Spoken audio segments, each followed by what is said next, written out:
Ikatundo yung bata, sa Caloocan naman yung place of worship, yung sa Tanigi. So, yung bahay nila, yung baba residential, yung second floor, yung place of worship.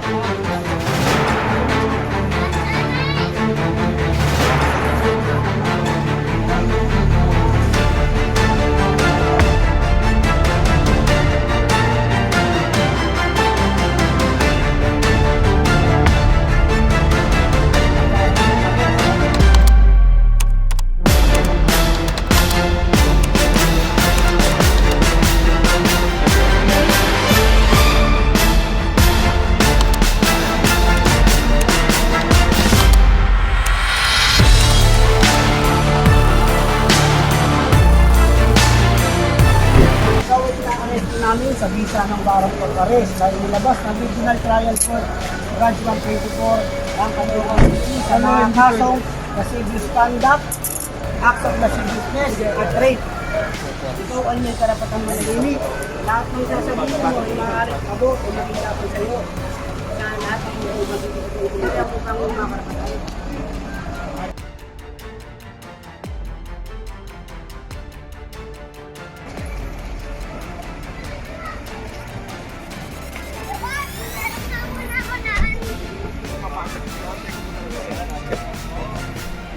Doon na lang po sa UN tayo.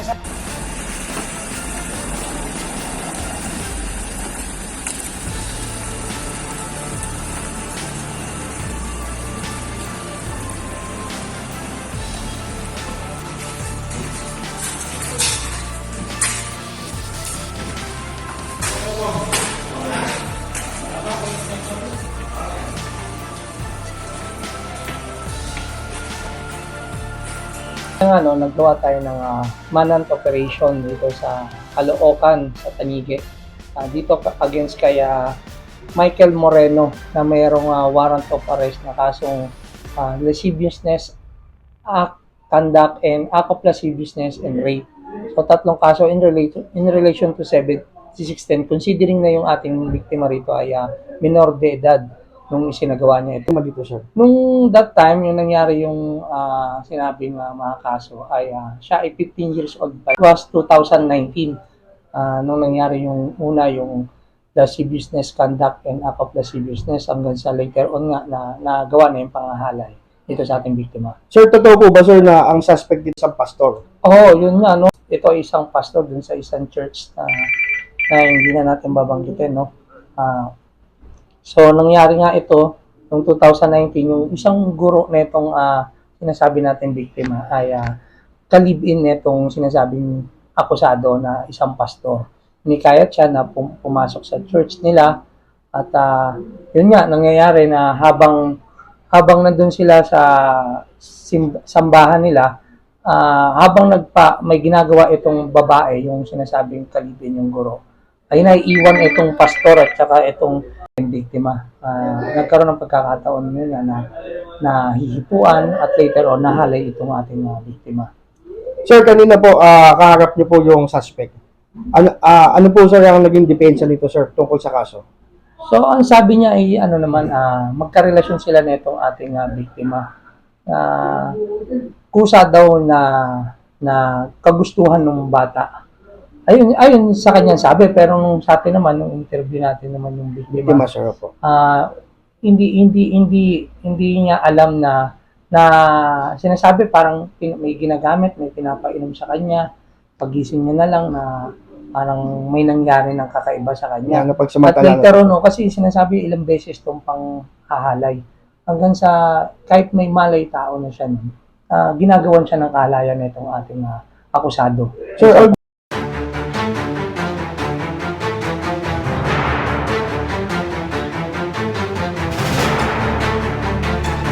Pero may ID yan, di ba? pastor ka. May lisensya yun eh. Pastor ka. Ilang taon ng pastor? 10 years na rin po. 10 years. Kuya, ano yung kaso mo? Alam mo yun? Opo.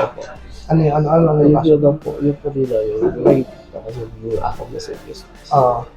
Bakit nagkaganon, kuya? Pastor ka ba naman?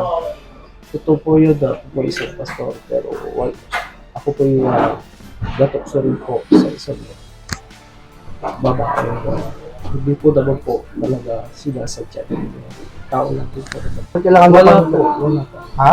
Wala po. Wala pa po kinakasama. Wala kang kinakasama. Wala po po. Saan nangyari yun? Oo. Ay mayroon po akong girlfriend pero nag-break po kami sapagkat hindi nga may mga bagay pa po ako na dapat ayusin sa aking sarili sapagkat galing din po ako sa mayroon din po kami na yun nga nagkaroon po ako ng isang relasyon na iniwan din po ako. Naghiwalay po kami dahil na po sa mission. Pagbalik ko po ay wala na po siya kaya sa po kami. Ilan yung kaso mo, kuya, sa warrant? Tatlo po Tatlo? Tatlo. So, ibig sabihin, yung rape, may unang pagkakataon bago mo na kaya ginalaw yung bata. Hindi po, wala pong rape akong ginawa sa kanya. May relasyon po kami ng babae. Ayun. Ilang taon yung babae na yun? Ang una po ay hindi ko po alam na ganung edad po siya. Dahil nga po sa Facebook po niya na ginamit, nakita ko ay nung nakita ko ay sa 18 na po talaga siya. Unang-una, pastor bilang pastor. Paano mo nakilala yung bata? Ako po yun, doon po nagtitinda po ako ng mga kakanin, tumutulong-tulong din po sa kantin sapagkat yung dati ko pong ex na member ko din po, leader, ay nag-usap po kami na ano na lang po, magtulungan kami sa ministry, tutulungan niya ako po para may income pa kasi ang pastor wala po talaga income. Kaya pumayag naman po kami, nasa maayos naman po kami ng pag-uusap.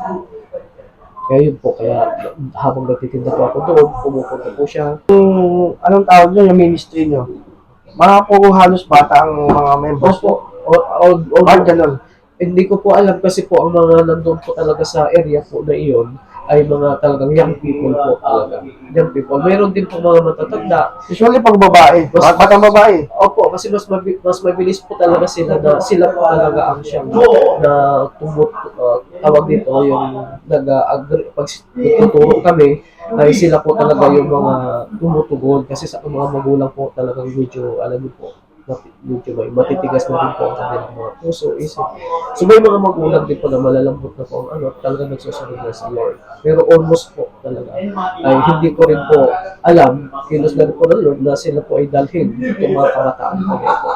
At isa rin po sa amin talaga ipahayag sa mga kabataan sapagkat marami na rin po kasi mga kabataan ang nanululong sa bisyo, sa kasatukan. Kaya, pastor, pasensya ka na, sige kuya, hindi ka ba gumagamit ng droga? Hindi po. Alam po ng Diyos. Ang sa akin po, ang pananampalataya ko talaga ay malalim na malalim. Ako po ay talagang maglilingkod sa Panginoon bilang katibayan, katunayan na talagang ang aking pananampalataya ay tatayo po ako sa tama at matuwid na bagamat alam kong nagkasala po ako in every sin there is a consequence. Kaya po handa po ako harapin po ang Christmas sapagkat nagkasala po ako. Pero yung bintang po sa akin talaga na rin. Anong pang bintang? Anong pang bintang? Sa kayong acts of blessed useless. Oo. Batas lamang po nakakaroon, hindi ko naman po alam kung paano nangyari po yun. Pero ito po, nagkakaroon kami ng relasyon, inaamin ko rin po na may nangyari po sa akin. Ginalaw mo siya, yung bata. Ginalaw mo yung bata. Nagalaw ko po dahil po may relasyon po kami. At Kaya, iba yung ginalaw sa nagalaw. ay hindi po siya ginalaw, kundi pares nagkagustuhan po. Kagustuhan po ng bawat. Ilang taon ka na, kuya? Ngayon po ay 46 na po. Nung nangyari yun? That time po nasa 42. 42. Ilang taon yung babae? 15 daw po siya. 15. Opo. So, Ang pastor, po, automatic po alam ko po yan. alam mo, Alam ko po yan. Ang sa akin lang po, ako nga po talagang naniniwala na may kung po akong nagawang ikaw ang mali. Ano masasabi mo para doon sa bata? Lalo doon sa pamilya mo. Humihingi po talaga ako sa kanila ng tawa kasi siya. At sabi ko, kung ano ang pwede kong magawa para mapatawad nila ako. Willing po ako gawin nila. Ngayon kung ito po yung ibinigay ko sa nila na tawag dito yung parang consequence no kanilang parusa po sa akin, tatanggapin ko po. Dahil alam ko po, ako sa harapan po ng Diyos, ako po, totoo na amin ko sa Diyos ng kasala. Pero tao lang po. tao lang ako. Hindi po ako Diyos, tao lamang po ako as a pastor, o lingkod po ng Diyos na nagkasama. Pero mananatili pa rin po, kahit na sa consequence po na ito, pwede po akong mamuhay sa aking pananampalataya ay sa tama. Pwede po akong mamuhay na matuwid at tama sa parusang ito na. Kuya, yung mga kaso mo, acts sa rape, yung isa baka mag-Nobel, di ba? Opo. Kumusta naman yung paghuli sa inyo mga polis dito? Actually po, willing na po akong isurrender ang aking sarili. Inaantay ko na po talaga yun. Noong sila dumating po sa bahay, nakita ko na po, bumaba na sila. Kinawayan lang po ako na isa. Inabot ko na po ako. So sabi ko, sir, sige po, alam ko na po. Anong nararamdaman mo ngayon? Opo, siyempre po, unang-una bilang tao sa family, meron po nervous. Pero po, dahil po napaghandaan ko na to, although pinagsisisihan ko ang lahat ng nagawa ko. Humingi po ako ng kapatawaran, lalo na po sa pamilya, sa magulang po ng babae yun. At ako po ay isang malaking aral o leksyon sa akin ito as a lingkod po ng Panginoon. Tinatanggap ko po itong consequence na ito, hindi ko po siya tatanggap. Kahit na kahit ilang taon mong bunuin, handa ka na. Nagkasala po. Sana. At alam ko, magmamatay man po ako sa aking pananampalataya. Ang Diyos po hindi nagpapatawad. Kahit sino pinagpapawad ng Diyos. At kung ano man po ang mangyari sa akin dito sa lamang tulungan o sa aman po, naniniwala ko po. Ang aking paniniwala ay haakot ko sa pinatawad ko ako. Bagamat, nagkasala po ako. Kaya humihingi po ako ng tawad sa mga magulang sa amin. Kay meron sa babae po sa kanyang mga magulang, sa mga galit po sa akin. Pinagsisisihan ko po ang lahat. Handa ko pong harapin kung ano po ang inyo pong kung saan po kayo talagang mapagaan ang loob. Gusto ko po mapagaan ang loob nila sapagkat bilang magulang naunawaan ko po yung mga sentiment. Yung dahilan mo, pastor, na-inlove ka rin sa bata? Yes po. Sapagkat talagang maano naman po siya, madikit na rin po siya habang kami nag-chat, tumatawag, nag-uusap po kami. Pero nireklamo ka. Opo, may mga ebidensya naman po kami. Pero nireklamo ka niya. Opo, Kaya ka na, yan dyan dito. Kaya, sa nandito na po ito, hindi ko pwedeng bilang po lingkod ng Diyos, karapatan ko pong humarap at bilang mamamayang Pilipino, haharap ko talaga po sa kaso ito. Ano man po ang mangyayari, kung may tutulong man po sa akin, ito po ay tulong mula sa Diyos. Salamat po sa bawat isa. Pero ako mananatili pong kung ano po ang tama, ano po ang gagawin ko, naging leksyon na po sa akin yung mali kong nagawa. Ito po, hindi pa po huli ang lahat habang tayo po ay nabubuhay. Okay. Pastor, pwede ba mula ang pangalan mo? Ako po si Michael. Ano pangalan po? Michael Moreno. Nakatira pa ako sa 5 at 7 Vita Ligue Street, Teratawa, Caloocan. Ano naman sa mga naniniwala sa iyo, pastor? Anong mensahe mo? Sa mga naniniwala po sa akin, panalangin niyo lamang po ako sa Panginoon, maging matatag po kayo, may mga miyembro po ako na nandyan. Ang gawain na mula sa Diyos at tumatayo sa katotohanan, magpapatuloy po yan. Pero kung ang gawain iyan ay baluktot, hindi matuwid, ibabagsak po yan ang kaaway. Kaya, may tanong ako, hindi ka gumagamit, di ba? Opo. Pero, pag tinanong ka, willing ka magpa-drug test, pastor? Yes po, anytime. Wala po akong tawag dito, hindi pa ako Kaya baka gusto mo magpasalamat sa mga polis dito, yan, sa Opo, hepe. maraming salamat po sa mga polis po Dahil dito. tinatrato ka namang maayos, At di ba? dahil napakaganda po ng trato nila sa akin. Marami na po kami mga kulungan na nakita ko po. Nag-preach ako may mga kasama po kasi kami yung mga life coach, na pastor po. Nakikita po namin yun. Pero dito po ay isa sa nakita ko maayos. Kaya hindi ka naman di ba, lalo na sa kaso mo. Usually, dati yan, pag rape, galit yung mga polis sa mga ganyan, di ba? Mababait po ang mga polis dito po sa presinto po ito. Salamat po kay Hughie. Salamat sa bawat isa, maging sa mga nanghuli po sa akin. Pastor, last na lang. Sabi mo, may mga nakikita ka ng mga kulungan dati, di ba? Nag-life coach kayo sa mga jail Sumasama lang visitation po kayo. ako. Ngayon, ikaw ang bibisitahin. Anong makakamdaman mo yan? Ako, sure, of course po, ay talaga po malungkot. At yung pala po, yung mga experience ng mga nasa loob ng tulungan, ngayon ay nalaman na ako na po ang nasa loob at nakakaranas nito. Ganun po talaga ang buhay. Kailangan po tanggapin. Dahil lang ako. Baka po mayroon tayong panawagan para sa ating mga kababayan, lalo na sir sa mga magulang. So sa ating mga magulang, no, lagi nating subaybayan at i-monitor yung mga aktibidades ng ating mga anak mula paglabas hanggang pag-uwi galing sa school. So lagi natin i-monitor kasi hindi natin alam kung ano na ang mga pinapasukan nilang mga group affiliation o yan, mga sekta. So lagi natin silang gabayan para sa kanilang kapakanan din. Sir, isa na namang accomplishment, sir, nakapagbigay ng hustisya, sir. Ano po ba, sir, ang instruction sa inyo ni Didi, sir, bilang yung bagong hepe ng DSOU?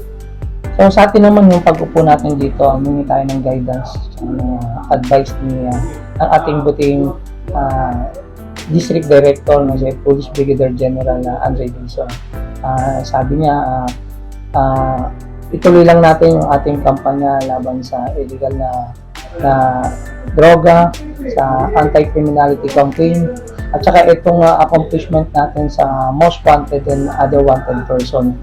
So nakakahiya na hindi tayo magtrabaho rito dahil binigyan tayo ng pagkakataon na mag-serbisyo bilang isang chief ng District Special Operating Unit. So hindi natin ipapaya ang ating District Director. Sa ating mga kababayan dito sa Manila, asahan nyo na magkaroon kayo ng kapanatagan bilang inyong hepe ng District Special Operating Unit. Gagawin natin ang lahat para mapanatili ang kaayusan at kapayapaan dito sa ating lugar.